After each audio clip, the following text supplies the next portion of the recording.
आप शुरू कीजिए। हाँ जी। बोलो श्री प्राणनाथ प्यारे की जय। बोलो श्री सतगुरु महाराज की जय। सभी सुंदर साथ के चरणों में मेरा कोटि कोटि प्रणाम। चरण कमल में डूब के माँ शुक के सुंदर अति सुंदर निमक ना छोड़ो छुपा लो दिल अंदर।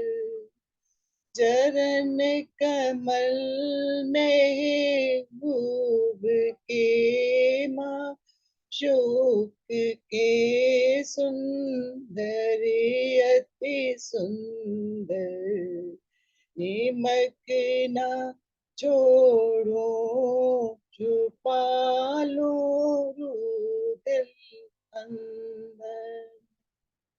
अर्श जवेरों के भूखन सज रे इन चरणों में मीठी मीठी मधुर वाणी का भी कर लो में। अर्श जवेरों के भूखन सज रे इन चरणों में मीठी मीठी मधुर वाणी का भी करलों में रंग नग चमके झांझरी में घुंघरी में सुंदरी अति सुंदर निमक ना छोड़ो छुपा लो दिल अंदर। निमक ना छोड़ो छुपा लो दिल अंदर। चरण तली में बारीक रेखाएं तेजोमयी है। लाल एड़ियों की लालिमा अति नूरमयी है।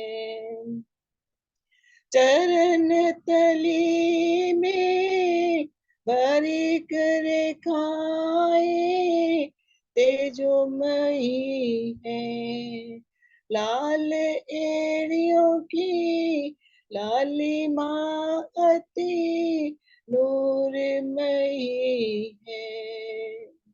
कायम अर्श के अंग है ये अखंड है सुंदर अति सुंदर निमक ना छोड़ो छुपा लो दिल अंदर। निमक ना छोड़ो छुपा लो दिल अंदर।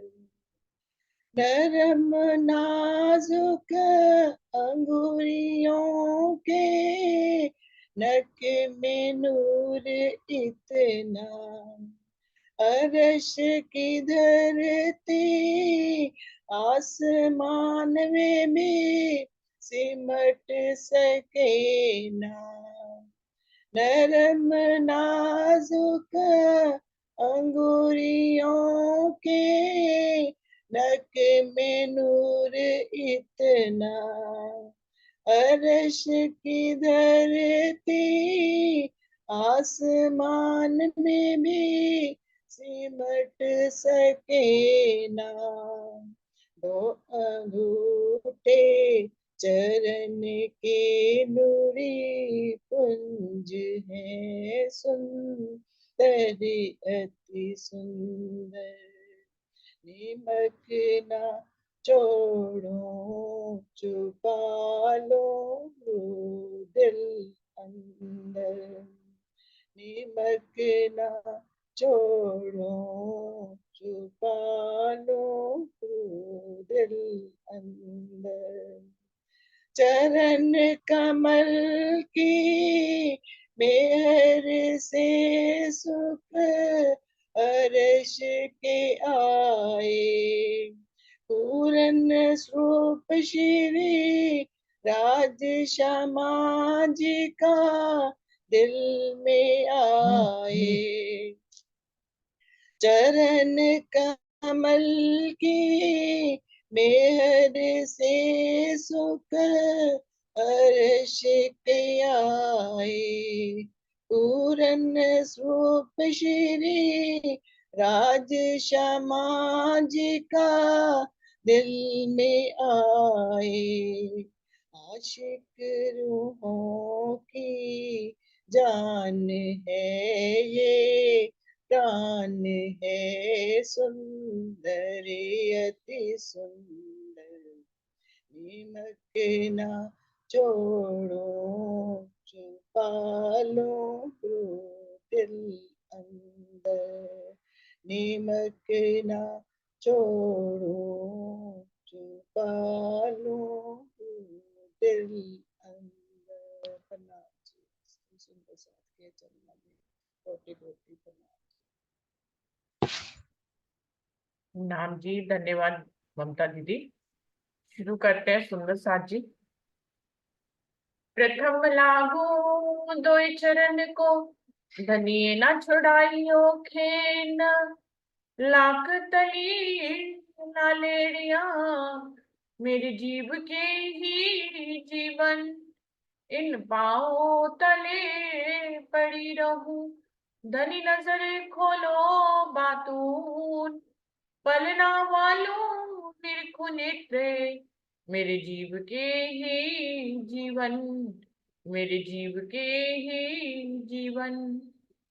श्री वंदो सतगुरु चरण को, करूं सो प्रेम प्रणाम, अशुभ हरन मंगल करन धनि श्री देव चंद्र जी नाम। श्री प्राणनाथ निज मूलपति, श्री मेहराज सुनाम, तेज कुंवर श्यामा युगल, जी को पल पल करूं प्रणाम, पिया जी को पल पल करूं प्रणाम। प्रणाम जी। सभी सुंदर साथ जी को प्रेम प्रणाम जी। सुंदर साथ जी, सागर वाणी का छठा प्रकरण चल रहा है, श्री ठकुरानी जी का श्रृंगार, जिसकी 70 चौपाई हो गई थी। अभी 71वीं चौपाई से आगे बढ़ रहे हैं। गौर रंग अति गालों के, ये रंग जाने इनके तन, अजरज अद्भुत वाही देखे जो है अर्स मोमिन। कह रहे हैं श्यामा जी के गालों का रंग बहुत ही गोरा है, और ये रंग जाने इनके तन, सिर्फ इनके तन जो है, रूहें हैं, वही उनके गालों के रंग को जान पाती हैं, वही इतनी महीनताई से चितवन करती हैं कि उनके गालों तक पहुंचे। सृष्टि तो सिर्फ पूर्ण पारण परमात्मा को ही ढूंढने में लगी हुई है, और यदा कदा वो उनमें मिल भी जाए तो एक अलग अनोखी बात हो जाएगी, और श्यामा जी तक तो बात ही नहीं किसी की पहुंचती है। तो वो कह रहे हैं श्यामा जी के गोरे गालों का रंग सिर्फ उनकी रूहें, उनके अंग ही जानते हैं, जो श्यामा महारानी का चितवन करते हैं। अचरज अद्भुत वाही देखे जो है अर्स मोमिन, जो परम धाम के मोमिन है, वही श्यामा महारानी के गालों की शोभा को देख सकते हैं। ये बहुत बड़ी अचरज और अद्भुत बात होगी, इसको सिर्फ उनके तन देख सकते हैं, कोई और संसारिक जीव तो देख ही नहीं सकता, श्यामा जी का चितवन ही नहीं कर सकता। तो ये अचरज और अद्भुत बात सिर्फ उनके तन ही कर सकते हैं। मुख चौक नेत्र नासिका निहायत शोभा अतंत, मुरली नासिका तेज में शोभे नग मोती लटकट। श्यामा जी के गालों सहित संपूर्ण मुखारविंद, नेत्रों और नासिका की शोभा अनंत है। उनकी तेजोमयी नासिका में बेसर है, जिसमें मोती का सुंदर नग लटक रहा है, जिसकी शोभा बहुत अधिक है। श्यामा महारानी का जो पूरा मुखारविंद है गालों के सहित, उसमें नाक भी आती है, आंख, माथा, होठ, सब थोड़ी सब आते हैं। वो कह रहे हैं बहुत ही सुंदर और तेजोमयी है, जिसमें नाक पे उन्होंने बेसर पहना हुआ है, और जिसमें मोती की शोभा है, जो नीचे लटका हुआ पूरे परमधाम को रोशन कर रहा है। इतनी सुंदर शोभा है मुखारविंद की, श्यामा महारानी की, जिसको उनके तन ही जानते हैं। और वो देख देख कर उनके कभी बेसर में, कभी नैनों में कभी गालों में, कभी नासिका में, कहाँ कहाँ अटक जाते हैं परमधाम के मोमिन, क्योंकि वही उनकी चितवन कर सकते हैं। कोई और दुनिया में जो है वो श्यामा महारानी की चितवन ना तो करेगा और ना ही कर सकता है, ना ही जहाँ श्यामा महारानी उन्हें दर्शन ही दे सकती हैं, बल्कि उनके बदले में राज्य ही दर्शन देते हैं सांसारिक जीवों को। सिर्फ परमधाम की रूहों को ही श्यामा महारानी के दर्शन का लाभ उपलब्ध है। जी। एक खसखस के दाने जेता, नंग रोशन अंबर भराए, क्यों कहूँ नंग मुरलिए के ये जुबा इत क्यों पहुंचाए। श्यामा जी महारानी के श्रृंगार का वर्णन हो रहा है। उनके मुखार बिंद में, उनकी नासिका में लगी हुई जो मुरली है, उसका जो नंग का वर्णन कर रहे हैं इन चौपाइयों में। महामती जी निहार रहे हैं, इंद्रावती जी निहार रहे हैं उनकी शोभा को, और साथ साथ हम सुंदर साथ को भी ये सुख दे रहे हैं कि वो एक खसखस के दाने जेता नग लगा है। मुरली में जो नग है वो खसखस के दाने जेता है, और उसका जो प्रकाश है वो आकाश तक समा रहा है। यानी कि नग, जब हम उनकी मुरली की तरफ, नासिका की ओर देखते हैं, उस पे डाली हुई मुरली को देखते हैं, नथ को देखते हैं, तो उसमें जड़ा हुआ जो नग है, उसका जो प्रकाश है वो चारों ओर इतना फैला है कि चारों ओर ढक जाता है, उससे आकाश तक वो रोशनी प्रकाश जा रहा है। क्यों कहूँ नग मुरली की ये जुबा इत क्यों पहुंचाए। वो इतना नूरमयी है, इतना रत्नों की जड़ित उसकी शोभा है मुरली की, वो इस नश्वर जीवा से हम उसका वर्णन नहीं कर पाते हैं। हक के अंग का नूर है, ये जो अरस बका खावत, ये छवि इन स्वरूप की क्यों कैसी मत मंद। श्री श्यामा जी अखंड परम धाम के स्वामी श्री राज्य महाराज की अर्धांगिनी है, के हक का अंग का नूर है। श्यामा जी महारानी राज्य महाराज के अंग का नूर है, उनकी अर्धांगिनी है। तो कहते हैं कि ये जो अरस बका खावन, और हमारे राज्य जो है वो अखंड परम धाम के मालिक हैं, और ये छवि इन स्वरूप की क्यों कैसी मत मंद। हमारी मत मंद जो है, हमारी जो बुद्धि है इस नश्वर जगत की, उस स्वरूप का वर्णन कैसे कर पाती है, उसका वर्णन कर ही नहीं पाती। बार बार हमारे इंद्रावती सखी निहार भी रहे हैं श्यामा जी के स्वरूप को, और साथ साथ में वर्णन भी कर रहे हैं राज्य की कृपा से, लेकिन साथ साथ में ये भी कह रहे हैं कि इस नश्वर जगत की बुद्धि वहां के शब्दों को व्यक्त नहीं कर पाती है। एक अगर छोटी सी मुरली में लगा हुआ नंग इतना प्रकाश दे रहा है, तो पूरे स्वरूप का वर्णन, मतलब पूरे स्वरूप में कितनी प्रकाश है, कितना नूर से भरा है, उसका प्रकाश कहाँ कहाँ तक जाता है। आगे भी पढ़ो। जी। दंत लालक के लिए मुख अधुर, क्यों कहूँ रंग ए लाल, जो कछु होवे पहचान तो क्यों दीजे इन मिसाल। श्री श्यामा जी के लाल होंठों में मुख के अंदर दांत शोभा देते हैं, जिनकी लालिमा का वर्णन कैसे हो, कौन सी उपमा दूं। जब कुछ पहचान हो जाए तो आत्मा अनुभव कर सकती है। सुंदर स्वरूप श्यामा जी को अरस अखंड श्रृंगार, रूस मुख निरखो चाहत, उर पर लटकत हार। श्री श्यामा रानी के अखंड स्वरूप के श्रृंगार की सुंदरता रूहें देखना चाहती हैं, उनके हृदय पर लटकते हुए हारों को भी देखना चाहती है। प्रणाम जी। जब रूहें श्यामा महारानी की शोभा को देखेंगी तो वो सभी शोभा देखना चाहती है। मुखारबिंद की शोभा देखना चाहती है, उनके बालों की शोभा देखना चाहती है, और उनके हृदय पे लटके हुए बालों हारों की भी शोभा को देखना चाहती हैं।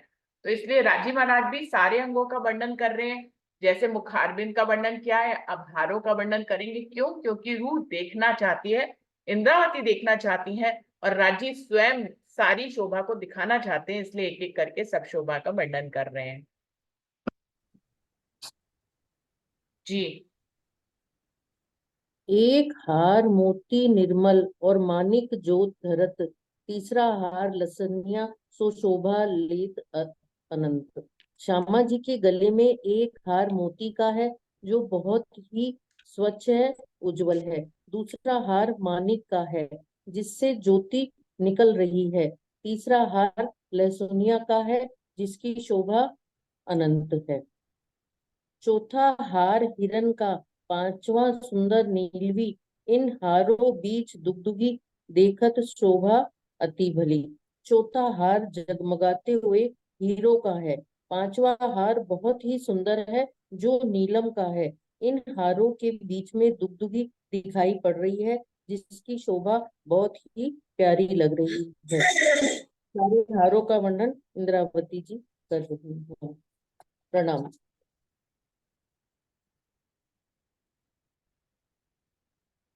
जी। प्रणाम जी। चौथा हार हिरण का, पांचवा सुंदर नीलवी। इन हारों बीच दुगदुगी देखत शोभा अति भली। चौथा हार हीरो का है, पांचवा सुंदर नीलवी का है। इन सभी हारों में दुगदुगी मध्य में लटकती है, जिनसे श्याम माँ जी की शोभा सुंदर श्रेष्ठ प्रतीत होती है।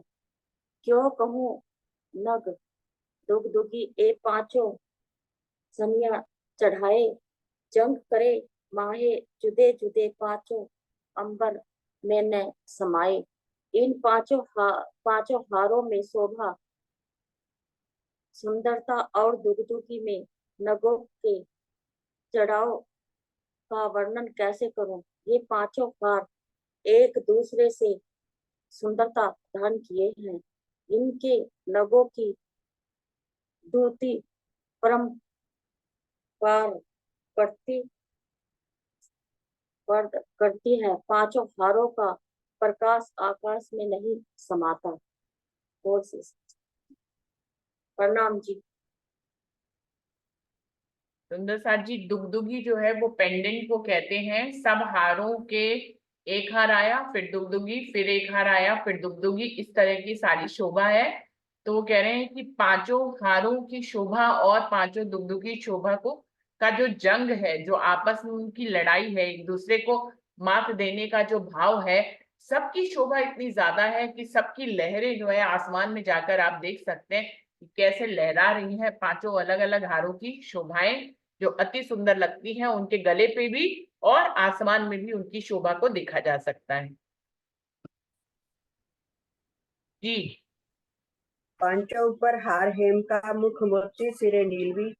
ए हार अति विराजत जड़त चंपकली। पांचों हारों के ऊपर सोने के हार के बीच मोती और किनारे पर नीलवी के नंग आए हैं। उसके ऊपर जड़ाव चंपकली का हार है। पांच पाने पुखराज जरी माहे जड़ित चंपकली का हार, जो उर ऊपर लटकत। पांच पन्ना पुखराज जरी चंपकली के हार में जड़े शोभा देते हैं। ये छाती के ऊपर लटकता है। प्रणाम जी। तो सुंदर साथ जी, कोई सुंदर साथ जी समझे कि चंपकली का हार कैसा है और कहाँ विराजमान है? कोई सुंदर साथ बताएंगे चंपकली का हार कहाँ विराजमान है? मैं बताऊं? हाँ जी, हाँ जी। जैसे ना हम पहनते हैं ना, या ब्लाउज के ऊपर हाँ एक पूरा सोने का, हमारे घरों हमारे यहाँ पे शादियों में भी थोड़ा भारी सा सेट जिसको बोलते हैं, तो हाँ। वो इतना सुंदर है। वो सारा ऐसे गोल्ड से, उसके बीच में हर तरह के नग लगे हुए हैं, और किनारे पर मोतियों की लड़ियां हैं, वो भी सोने के तारों में। हाँ। बहुत सुंदर होता है, जैसे ब्लाउज के ऊपर वाला हार। हाँ, वो बिल्कुल यहाँ सही। ब्लाउज के ऊपर को जो टच करता है, मेरे को ऐसे लग रहा है वो नहीं नहीं, वाला बिल्कुल होगा। सही है।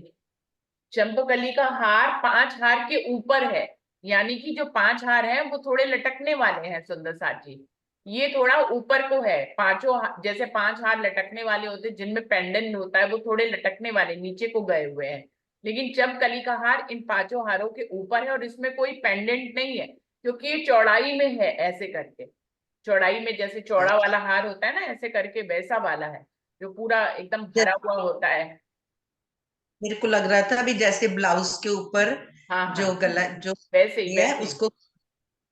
वैसे ही आप बिल्कुल सही कह रहे हो। वो चौड़ा है, जैसे कि पेंडेंट वाले हार थोड़े पतले होते हैं ना सुंदर साथ जी, उनमें ऐसे करके एक चेन होती है, नीचे पेंडेंट होता है, ऐसे एक चेन आई फिर पेंडेंट हुआ, तो ऐसे 5 हार तो पेंडेंट वाले हैं।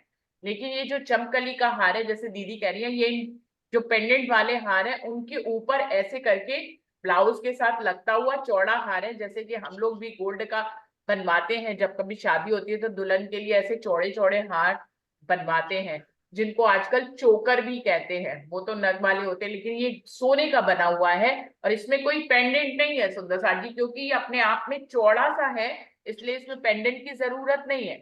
तो और ये ऊपर को है, ज्यादा चौड़ा हार ज्यादा नीचे लटका हुआ नहीं हो सकता है, इसलिए ये ऊपर पहना हुआ है। बड़ा ही सुंदर है। 5 हार जो पेंडेंट वाले हैं वो इसके नीचे शोभा दे रहे हैं, ये उनके ऊपर शोभा दे रहा है। बहुत ही सुंदर लग रहा है।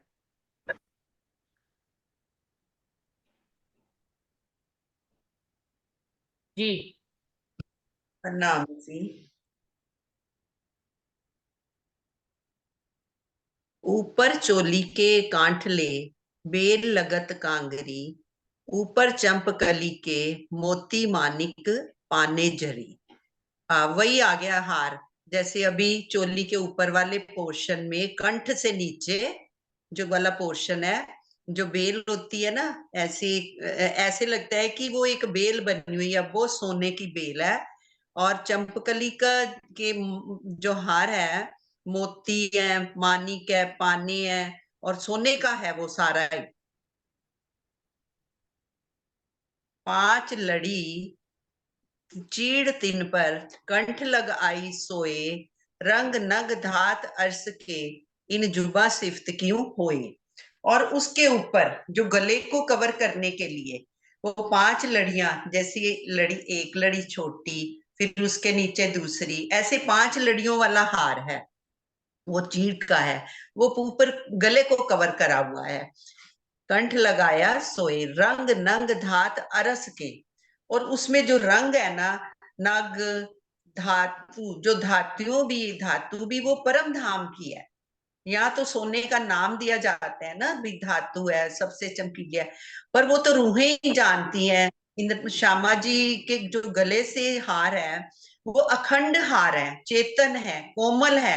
हाथ लगाने पर वो ऐसे लगेगा जैसे वो बहुत सॉफ्ट है, परंतु यहाँ ऐसे लग रहा है जैसे हम यहाँ सोने के हार में 5 लड़ी है ना, उसमें जो रंग नग धात अरस के, वो परम धाम के नग हैं और धातु भी वहां की है, तो उसको यहाँ के जुबान से कैसे कहें। पर इंद्रावती जी उसको देख भी रही हैं और हम सुंदर साथ को दर्शन करवाते हुए उनका वर्णन भी करे जा रही हैं, जबकि यहाँ के शब्द पहुंचते नहीं है, पर यहाँ पर रूहें आई हैं तो उनको वो सारी दिखा रहे हैं। वहां पर हमारा कहाँ ध्यान जाता था। राजी के पहनाते जरूर थे, श्रृंगार जरूर करवाती थी रूहें श्यामा जी को। तो यहाँ पर अब उनको उनके अंदर भी ये मतलब राजी महाराज अपने दिल से राज श्यामा जी का जैसे वर्णन करवा रहे हैं, कह रहे हैं ना भाई, मैं प्यारी निस्बत राखूं छिपाए, वहां संसार के जीव नहीं उसको कर सकते।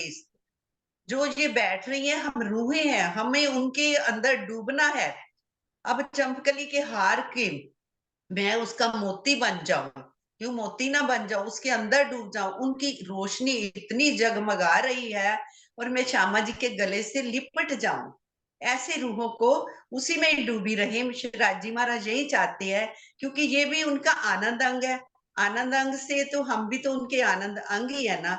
आनंद अंग पहले श्यामा जी के रूप में प्रकट हुआ है, उसके बाद रूहें प्रकट हुई हैं। अब उसके श्रृंगार भी देखो इतना आनंद दे रहा है, इतनी रूहों को यहाँ बैठे लज्जत दे रहा है, और हमें इस लज्जत को लेते जाना है। वैसे जिस हार में भी देखती है ना रूह, तो उसी में ही डूब जाती है।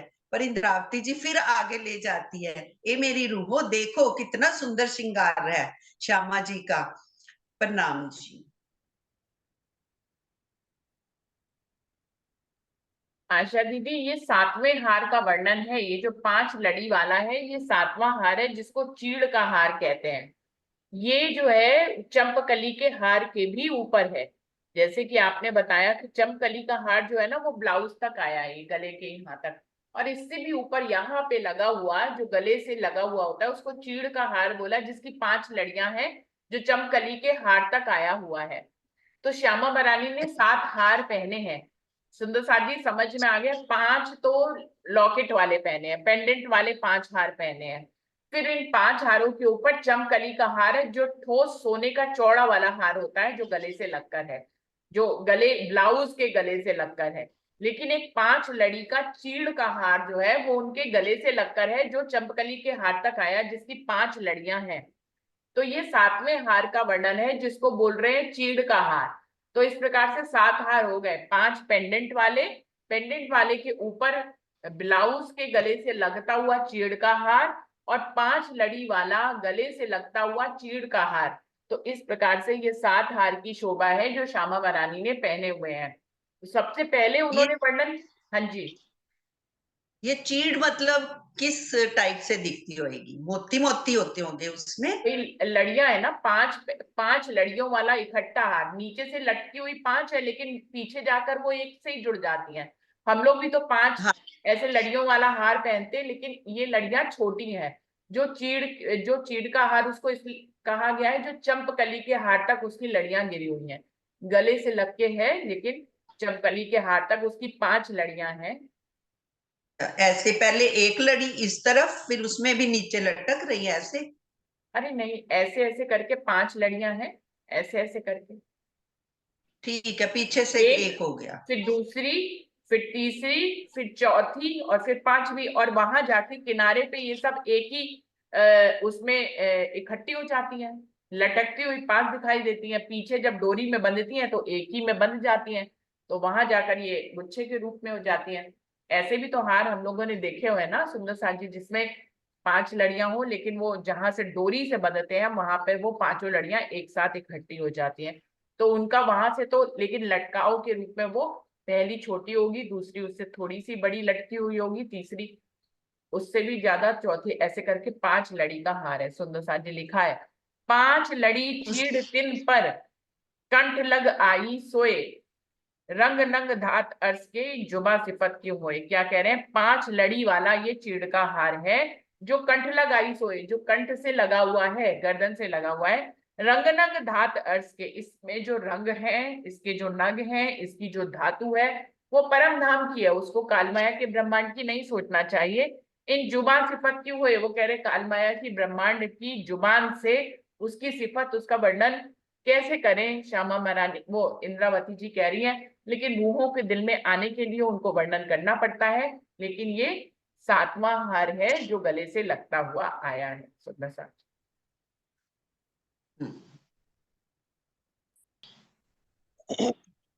आप शुरू करें। 84 और 85। आप शुरू करें। 84 और 85 पढ़नी हाँ है ना? जी, हाँ जी, 84 है। हाँ जी। 7 हार के फुम्मक, जगमगे सातों रंग, मूल बंद बेनी तले, बन रहे ऊपर अंग। इन 7 हारों के 7 फुम्मक है, जो 7 रंगों में अपनी लौकिक शोभा से जगमगा रहे हैं। इन हारों के मूल बंद पीठ पर चोटी के नीचे बने हुए हैं। बाजू बंद 2 बने, जरी फुम्मक लटकत, हीरे लसनिए नीलवी, देख देख रूह अटकत। श्यामा जी के दोनों हाथों में 2 बाजू बंद शोभित हो रहे हैं।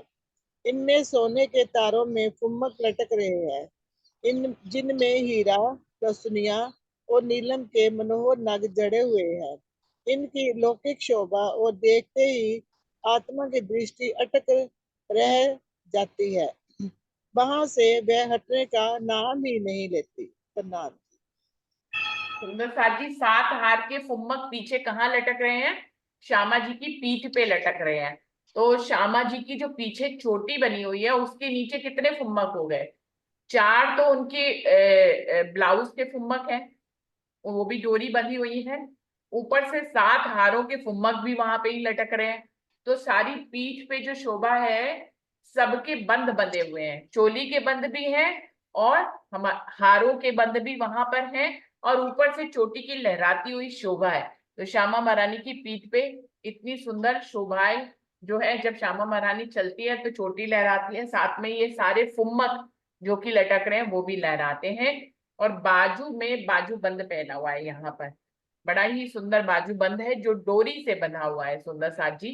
तो इस तरह की शोभा श्यामा महारानी ने धारण की हुई है, जिसको रूहें जो है अपने हृदय में धारण करती हैं। श्यामा महारानी की सारी शोभा को इंद्रावती जी हमें बता रही हैं। इतनी महीन महीन शोभा बताने का तात्पर्य क्या है कि श्यामा महारानी की शोभा के हम एक एक हार को, एक एक जवाहरात को जो उन्होंने पहने हुए हैं और उनके मुखारबिंद की एक एक आकृति को, एक एक अंग को हम अपने हृदय में बसाएं और चितवन जो है जल्दी ही खत्म ना करके थोड़ी देर तक ठहरे हम चितवनी में, श्यामा महारानी के हर एक अंग को देखें, हर एक आभूषण को देखें, हर एक उनके वस्त्र को देखें, जिससे कि शोभा हमारे दिल में उतरती चली जाए। इंद्रावती जी का ये सब बताने का तात्पर्य यही है। और राजी भी हमें श्यामा महारानी की पूर्ण शोभा से जोड़ना चाहते हैं, इसलिए वो इतनी अति सुंदर शोभा का वर्णन कर रहे हैं। तो इस प्रकार से बहुत ही सुंदर शोभा है श्यामा महारानी की। सुंदर साथ जी अभी यहीं पे समाप्त करते हैं, अपनी अगली मीटिंग की तरफ बढ़ते हैं, समय समाप्त हो रहा है। बोलिए श्री प्राणनाथ प्यारे की जय, बोलिए श्री सद्गुरु महाराज की जय, सर्व सुंदर साथ की जय। प्रणाम जी, सभी सुंदर साथ जी को प्रेम प्रणाम जी। चलते हैं अपनी दूसरी बैठक की तरफ।